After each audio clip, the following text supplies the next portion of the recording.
So we're going to jump into Eternal Spire. We're going to do the last 3 levels, 7, 8 and 9, and we'll keep the teams as free to play as possible.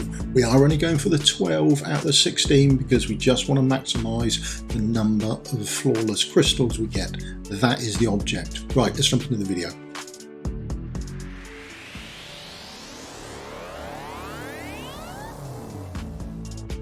Hello and welcome, I'm Mystical, this is Mystical Gaming. We're back into Watcher Realms and we are going into the Eternal Spire. We're just going to finish off our last couple of levels, so let's go and have a look at them. So what we want to do is 7, 8 and 9 and the teams we are using and how we actually went through doing it. I've messed around a bit this time. I've taken a few more heroes and up the HP and that sort of stuff just to make life easier and keep the teams as free to play as possible. I've used Alia again. She's got this nice long range. There's a centre run for her to play all the way down on, and you can quite easily use her then. I wanted to stay away from using Magna. All the sort of teams pushing 16 out of 16 seem to be using him, so we've steered clear out of using him, and this is essentially the team.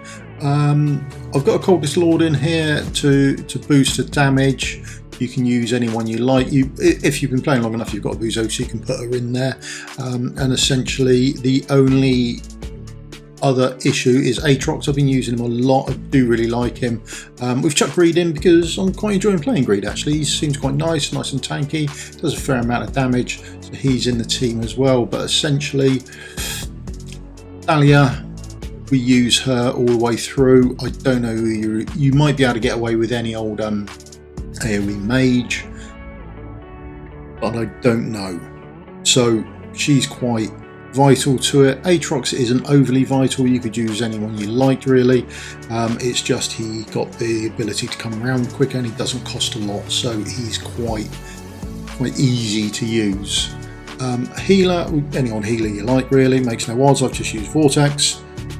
And then down the bottom we have got Wrath, because, well, he looks cool in the new skin.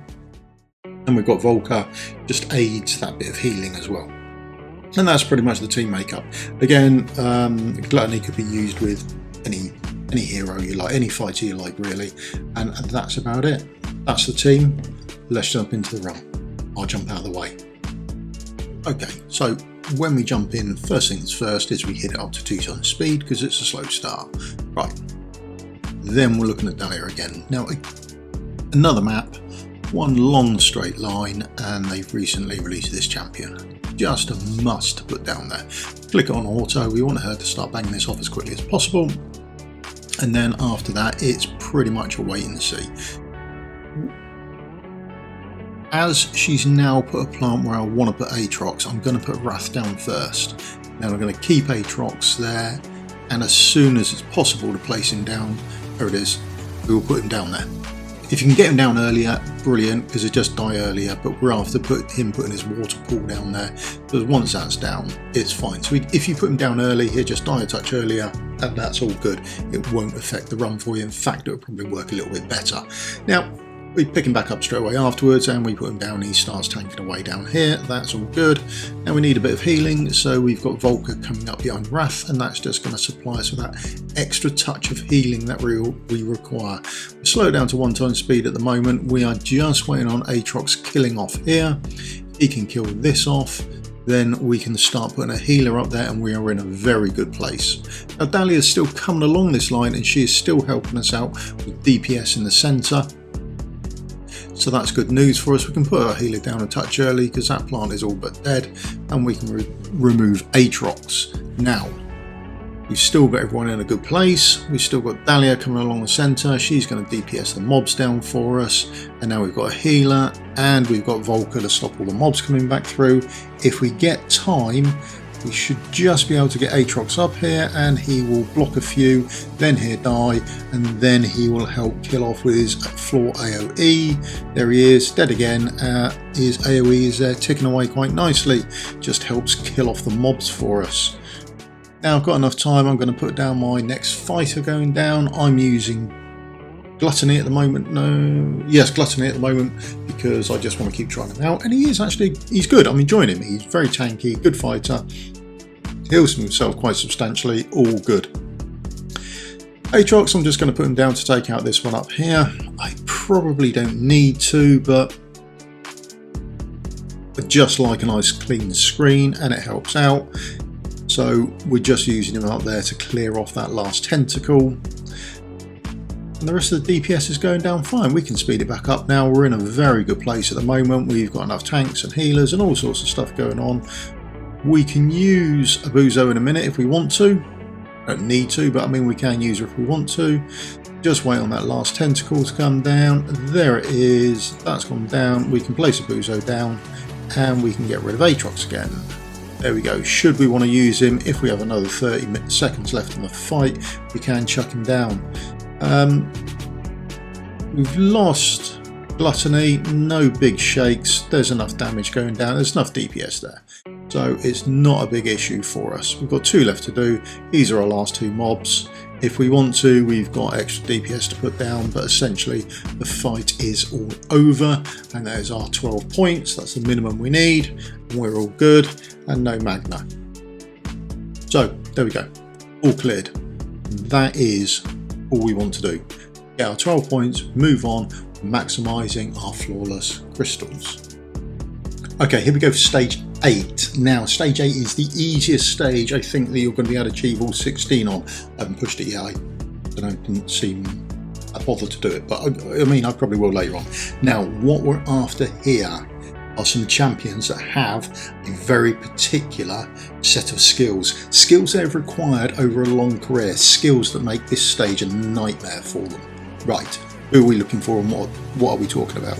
We are talking about these 3 champions in the game. We're talking about Aatrox, we're talking about Decimus, and we're talking about Damien. These 3 here have a skill that no other champions have, and we're going to use all 3 of them.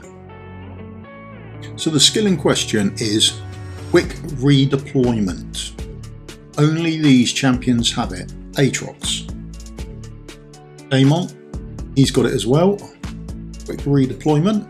You can look at this skill set we've got. We've got them all the way up to level 5. 5 out of 40. Nothing else done on him. And then, as everyone should have, in your pocket you should always have Decimus. So if you pull this rare while you're summoning and you're new to the game, keep him because he has a very nice skill. Here, Defiance, and this is the skill we're after. When HP drops to 0, the hero remains alive. So we're going to be using that skill and the fact that he also has quick redeployment. They are the only 3 champions that have it in the game, and we're going to use all 3 of them. Now the other champion to fill the 4th slot is any fighter or any archer. Maybe you could use magic if they had a long enough range, but archer, fighter that has a long range, because we want to place them on the map to cover this barricade here. So if they have enough range to cover there, then you're laughing and you want them to do magic damage. That's the only other thing. So I would imagine Absolute God, I'm imagining would be really good there. But what we're going to do is we will use Shard Summon. She's there, she has a range, and she is going to do enough damage for us. So that's essentially the team. And I think you could go on and do 16 out of 16. I don't see as a team would be any different for us, but we'll give it a whirl later. But this is how you do the 12, and it's nice and simple, and the effects wouldn't really change. I don't see too much. So if you fancy it, go and give it a whirl and see how it pans out for you. Let's jump into the run. Okay, start the match. We're going to put Helga down, we're going to put her down, we'll drag her across, and we'll let her ultimate build up, and then we'll just put it on auto. After that, we're looking for Aatrox, and we can put Aatrox down, and he can just start dealing up some damage. Let's say I don't think you need to deal Aatrox. You could probably have someone else up there. It's no great shakes, but he forms part of the 3 that have this fast or quick redeployment.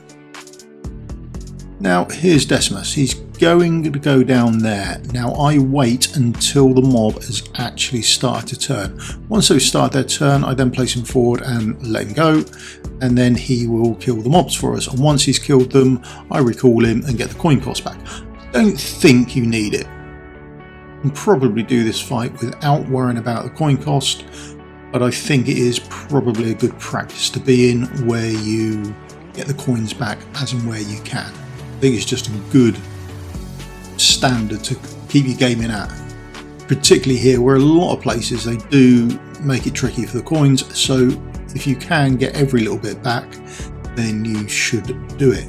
Right, now next round coming through, we've got another 2 coming through. We've got Decimus back up, and it is rinse and repeat. Now we place him down, we are waiting for the mob to do the turn, and then we place him forward and let go, and he will kill both the mobs, and we will get the coin cost back. That is essentially it. Now the reason we do it last minute is because they can put on the ground here those cannons. There we go, firing over now. There's some AoE ground damage for us, and we don't want to put Decimus down too early.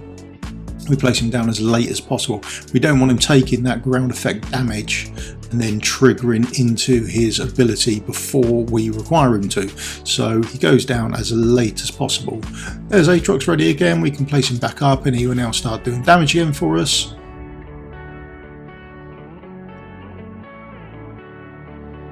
And now he's back down. We are just waiting on the next group of ads coming around for us. Now, this time coming round, the mobs are in a 3. So we get ready with our Aatrox again, and we've got our other heroes available as well.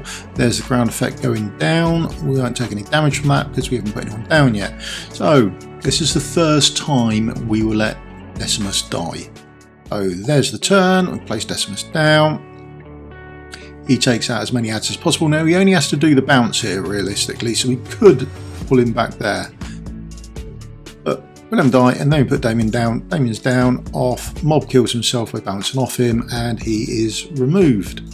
There we go. And it is just essentially a rinse and repeat on that for this major part of the left hand side here. That's all you have to do. And then over on the right here, all we're doing is placing Aatrox down as and when we can. And we've got our magic dealer with range coming over here. So it is relatively nice and easy. So feel free to up the scaling on this all the way through to 16 if you fancy doing it. Decimus doesn't have to have any gear on. Damien doesn't have to have any gear on.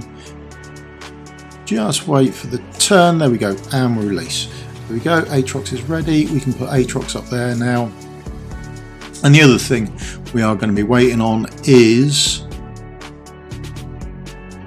if we need to, we can pull these heroes back and reuse them. So because they've got the quick redeployment, it's only 12 seconds now before we can get Decimus back. If we want to get him back and put him back out on the field, we don't need to, but we essentially can in 3 seconds.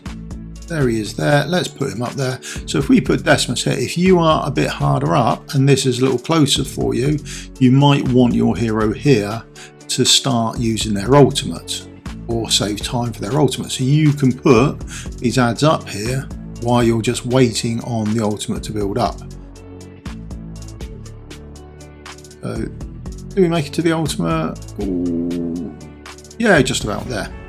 So you can actually do that little trick if you want to, but there we go, cleared, absolutely no issues whatsoever. Feel free to add on some extra points to get that through to 16 if you really want to.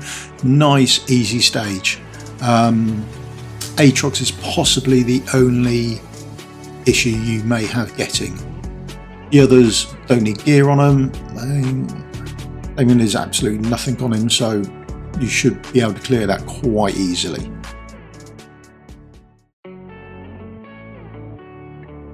Right, here we are, the second to worst stage in the game, stage 9. The worst stage, I'd say, is stage 2. The reason for this is the stage 2 and stage 9 are a lot more difficult if you don't have an Archer Lord or using more endgame champions. So if you've got Setrab, going to be brilliant for you. He's got that nice long range as well. If you've got Hassett, then she's going to be fantastic for you. She's got the invisibility and does like a nice AoE, so she'd be good for you as well. But things like Silas and that sort of stuff would also work well for you. So this is quite a nightmarish stage.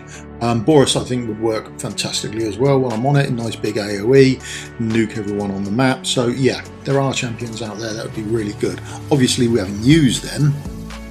What we've done is gone for a more budget-friendly team. Again, we're only after the 12 because the 12 will give us 108 points, and that will actually give us enough to get all the flawless crystals. So this is much more the team we've gone for.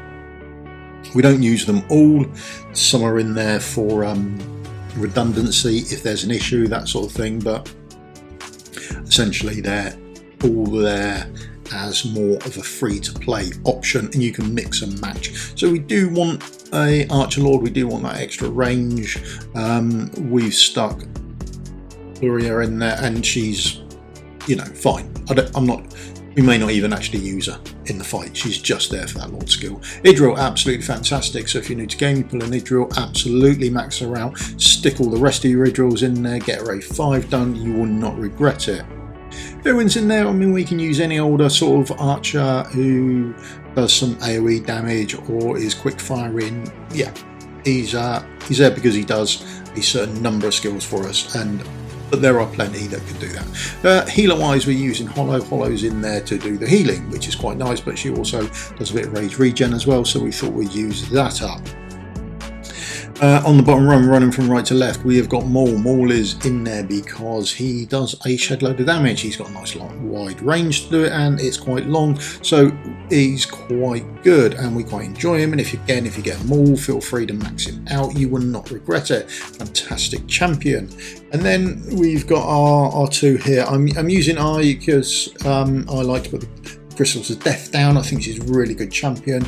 There are some quite stagnant parts in the game where she gets a longer deployment time, so she is good, and yeah, she slows everyone down, she frees them up, she does damage, all good stuff. And then we've got Mary there as well. She's a bit of an also ran. You easily swap her out for someone else. The same with I, really. They could easily be swapped out. Same with Moore, same with Theowit, they can easily be swapped out, and the healer. So they're just there to help slow or be a sacrificial lamb should we need them. Mary's in there. She only costs 13 to put down. If we swap her over with someone else, you'll see her cost is only 13, so we can put her down quite quickly and get the mobs to attack her, and she could work quite easily as a sacrificial lamb, making sure that we try and save our actual people that we want saving, like Idril, if we get into a situation where we need to do that. So that's essentially the team makeup. Let's jump into the run. Okay, we start up by using everyone's favourite archer, Idril. We place her down. She is facing up the screen. She is going to start taking out the bookkeepers for us. We want to get this done and out of the way so we can collect the last of our pieces that we need to actually collect all of the flawless crystals. Earwing goes down. We've got that range extension so we can hit the mobs over here now. Not a big fan of it, to be honest. I would rather we had areas of the game where we didn't have to use range extenders, but it is what it is. We are going to need healing, so let's get our healer up there, and then we will be able to use Idril again, and she will take out the next bookkeeper that's crawling up behind us. With that done, we are now just taking out the last of the ads here. There we go, that's down with them down out of the way. We can then get Maul up and running. And let's trigger off here and here. Right, so we triggered off Hollow to start regenerating out. We triggered off Theowin to get rid of his ultimate, so everyone's now just building up their rage quite nicely. Now, if we need to, this is where Mari can come in. You can place her here and turn around. She will start slowing everyone down and they will turn to attack her. So if you need that little break, then she is there to actually be used for that. Here's I, she can go over across the other side, she'll start putting the old crystals of death down, and then that way anything that comes down that way will either attack her and also get blown up by her. So that works out really well. Now here we go, we can then start using our ultimates here. We can then trigger these off, and let's trigger them all off as well, and we don't think we've got a lot left to actually deal with. We unfortunately lost Idril. That is a bit of a blow, but it is nothing too bad. There's nothing that we can't deal with without her anyway. So it is what it is, but we don't really have to worry about it. We're just down to the last couple of mobs. Taking care of that side, crystals take care of that side, and it's done.